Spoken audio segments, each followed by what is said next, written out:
사순 제2주간 월요일 복음 낭독하도록 하겠습니다. 루카가 전한 거룩한 복음입니다. 그때 예수님께서 제자들에게 말씀하셨다. 너희 아버지께서 자비하신 것처럼 너희도 자비로운 사람이 되어라. 남을 심판하지 마라. 그러면 너희도 심판받지 않을 것이다. 남을 단죄하지 마라. 그러면 너희도 단죄받지 않을 것이다.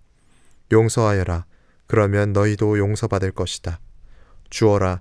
그러면 너희도 받을 것이다.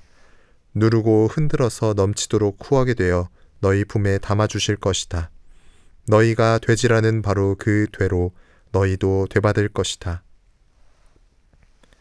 주님의 말씀입니다. 그리스도님 찬미합니다.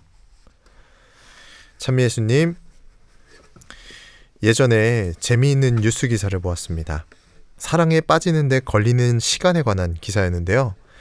사랑에 빠지면 설레고 행복한 기분이 드는 건 뇌에서 다양한 호르몬이 분비되기 때문이라고 하죠. 사랑에 빠졌을 때 뇌에서 도대체 어떤 작용이 일어나는 것일까요? 첫눈에 반한다는 말이 있습니다. 첫눈에 반하는 사랑이 과학적으로도 설명이 된다고 하는데요. 처음 상대방을 본 순간, 사랑에 빠지는 순간이 단 7초라고 합니다. 누군가에게 첫눈에 반하는 순간 우리 몸에 분비되는 물질은 도파민이라고 하는데요. 이것이 사랑의 1단계라고 하죠. 이런 기사를 접하면서 저는 이러한 생각을 했습니다. 그렇다면 우리가 누군가를 좋아하고 싫어하고 판단하는 것은 단 7초밖에 걸리지 않는구나. 저만 이렇게 생각하는 건 아니겠죠? 오늘 복음에서 예수님께서는 우리에게 이렇게 말씀을 주십니다.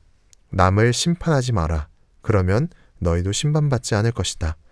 남을 단죄하지 마라. 그러면 너희도 단죄받지 않을 것이다. 용서하여라.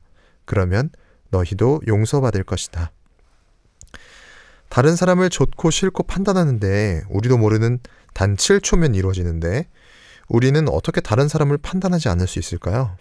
그리고 어떻게 다른 사람을 심판하지 않을 수 있을까요? 예수님께서 말씀해 주시는 것은 우리가 순간 드는 판단을 제재하는 것이 아닙니다. 예수님께서는 우리가 순간 드는 감정을 조절하라는 말씀이 아니시죠.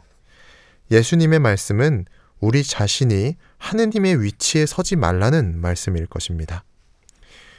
우리는 훗날 우리가 했던 수많은 행실을 통해서 심판받게 될 것입니다. 심판은 하느님께서 하실 부분인 것이죠. 우리는 아버지의 자비를 닮아야 할 것입니다. 자비하신 아버지께서 어떻게 다른 이들을 살펴보실까 생각해 보면 되는 것이죠. 그리고 그렇게 행동하길 바라시겠죠. 오늘 하루 주님 말씀을 기억하며 사랑을 실천하는 하루 보냈으면 좋겠습니다. 너희 아버지께서 자비하신 것처럼 너희도 자비로운 사람이 되어라. 아멘.